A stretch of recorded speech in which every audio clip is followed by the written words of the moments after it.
Medicos welcome to everything for pharmacy. आज हम इस लेक्चर में कंटिन्यू करेंगे जो कि हमारा था फीमेल का रिप्रोडक्टिव सिस्टम में हम डिस्कस कर रहे थे। एक्सटर्नल जेनिटेलिया के बारे में हमने डिस्कस कर लिया था। अब हम देखेंगे इंटरनल जेनिटेलिया क्या होती हैं। इंटरनल जेनिटेलिया यानी कि ऐसा reproductive system female reproductive system का पार्ट जो कि हमें हम देखेंगे कि अंदर साइड क्या फंक्शंस होते हैं उसके बारे में डिस्कस करेंगे। अभी तक हमने बाहर के स्ट्रक्चर्स के बारे में डिस्कस कर लिया था। ओके, सो यहाँ पे हम देख सकते हैं वेजाइना फर्स्ट हमारा इंटरनल जेनिटेलिया का पार्ट हम क्या डिस्कस करेंगे। वेजाइना जो कि मेन पार्ट होता है हमारे रिप्रोडक्टिव सिस्टम का। ठीक है, तो यहाँ पे हम देखते हैं वेजाइना क्या है, is a fibromuscular tube lined with stratified squamous epithelium. यानी कि जो हमारा वेजाइना है वो किस तरह के मसल सेल से बना होता है। फाइब्रोमस्कुलर ट्यूब होती है, यानी कि एक ट्यूब होती है, नली टाइप होती है। लाइंड विद उसकी जो अंदर की लेयर होती है वो किस तरह के सेल से बनी होती है, स्ट्रेटिफाइड स्क्वेमस एपिथेलियम लेयर से बनी होती है। Okay, it runs obliquely upwards, ये कहाँ जाती है, रन करती है अपवर्ड साइड में, and backwards at an angle of about 45 degree between the bladder in front and rectum and anus behind.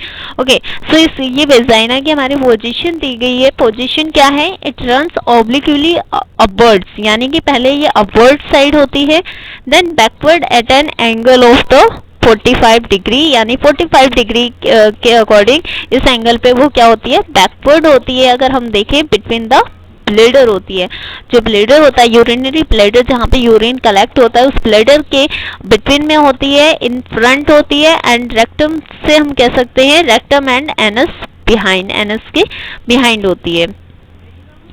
Okay, in the adult अगर हम बात करें, in adult and the anterior wall is about 7.5 centimetre long. जब adult age में आते हैं हम, women's आती हैं, तो उस टाइम पे क्या होता है, द एंटीरियर यानी फ्रंट वॉल जो होती है इज अबाउट 7.5 सेंटीमीटर लॉन्ग होती है, एंड पोस्टीरियर पीछे की जो वॉल होती है वो कितनी होती है, कितने सेंटीमीटर लॉन्ग होती है, 9 centimetre long. The difference is due to the angle of insertion of the cervix through the anterior wall. अब ऐसा डिफरेंस क्यों आया, क्योंकि यहाँ पे सर्विक्स वेजाइना से होते हुए हमारा क्या होता है, सर्विक्स डेवलप होती है, यानी कि सर्विक्स होती है, सर्विक्स की ओपनिंग हो जाती है। नेक्स्ट हम देखते हैं हाइमन। अब बेसिकली हाइमन क्या होता है, hymen is a thin layer of mucous membrane, यानी कि हाइमन जो है म्यूकस मेम्ब्रेन होती है। म्यूकस मेम्ब्रेन यानी बहुत ही थिन लेयर होती है जो कि म्यूकस से बनी होती है, that partially occludes the opening of the vagina, यानी कि पार्शियली हम कह सकते हैं, पार्शियली भी कह सकते हैं, या फिर हम कह सकते हैं एक थिन कोटिंग हो जाती है, मतलब वेजाइना को ढक दिया जाता है with the help of hymen. तो ये वेजाइना को कवर करके रखती है। It is normally incomplete to allow the passage of the menstrual flow, यानी कि ये इस तरीके से बनी होती है, कवर करती है हमारे वेजाइना को, कि हम कह सकते हैं पूरी कंप्लीट तरीके से मेंस्ट्रुअल फ्लो को अलाउ नहीं करती है। जब मेंस्ट्रुएशन होता है उस टाइम पे जो थोड़ी बहुत ओपनिंग होती है हाइमन के वेजाइना की, उस रास्ते से वो जो मेंस्ट्रुएशन फ्लो होता है वो रिलीज होता है, आउट होता है। बट वहाँ पे हम कह सकते हैं बिफोर द सेक्सुअल कॉन्टैक्ट, हम कह सकते हैं सेक्सुअल कॉन्टैक्ट से पहले ये हाइमन क्या करती है, हमारे वेजाइना को कवर करके रखती है। पार्शियली यानी कि कंप्लीट नहीं, पार्शियली हाफ वो कवर करके रखती है। एंड इज स्ट्रेस्ड और completely torn away by the sexual intercourse, और जब सेक्सुअल इंटरकोर्स से सफर करती है वुमेन, तो उस टाइम पे ये हाइमन क्या होती है, कंप्लीटली ब्रेक हो चुकी होती है। इंसर्शन ऑफ अ टैम्पन और द चाइल्ड बर्थ, और इस वजह से इस रास्ते से यहाँ पे जब ओपनिंग हो जाती है आफ्टर इंटरकोर्स, तो चाइल्ड बर्थ का एक हम कह सकते हैं रास्ता क्लियर होता है। Okay, the structure of the vagina, अगर हम वेजाइना का स्ट्रक्चर देखें, the vaginal wall has a 3 layers. अब वेजाइना की जो वॉल होती है, दीवार होती है, वो कितने लेयर से बनी होती है, 3 लेयर से। And outer covering of the areolar tissue, जो आउटर कवरिंग होती है वो एरियोलर टिश्यू से बनी होती है। Middle layer of smooth muscle, जो मिडल लेयर होती है उसकी वो कैसी होती है, स्मूथ मसल से बनी होती है। And the inner lining of the stratified squamous epithelium, जो अंदर की लाइनिंग होती है वेजाइना की वो कैसी होती है, सिंगल स्ट्रेटिफाइड स्क्वेमस एपिथेलियम से बनी होती है that forms a rigid and rugae, जो कि क्या बनाते हैं, रिजिड यानी कि कुछ हम कह सकते हैं दरार टाइप की चीज़ें वहाँ पे डेवलप हो जाती हैं स्किन पे।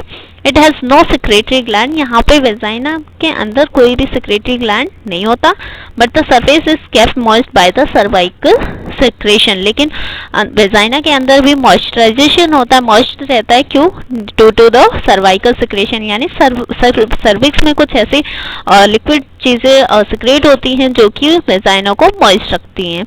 Between the puberty and the menopause, कब तक ये चीज़ होती रहती है, ये प्यूबर्टी से लेके मेनोपॉज यानी कि जब तक मेंस्ट्रुएशन बंद ना हो जाए वुमेन्स के अंदर, तब तक ये प्रोसेस चलता है। Okay, lactobacillus acidophilus bacteria that secrete the lactic acid are normally present maintaining the pH between 4.92 and 3.5।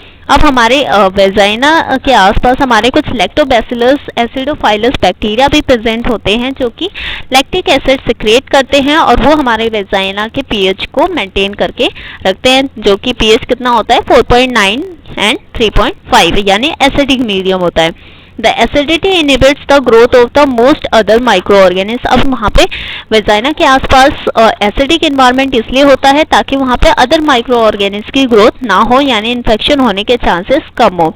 That में इंटर द वेजाइना, अगर वहाँ पे इन्फेक्शन हो जाता है किसी अदर माइक्रो ऑर्गेनिज्म की वजह से तो वो वेजाइना में इंटर कर सकते हैं from the perineum and during the sexual intercourse के टाइम पे भी हो सकता है कि वहाँ पे माइक्रोब्स एंटर कर जाएं। तो इस वजह से वहाँ का वेजाइना का जो पीएच होता है वो कितना होता है, एसिडिक होता है, जो कि होता है 4.5। नेक्स्ट हम देखेंगे blood supply, lymph drainage and nerve supply, जो कि नेक्स्ट लेक्चर में डिस्कस करेंगे। Thank you so much.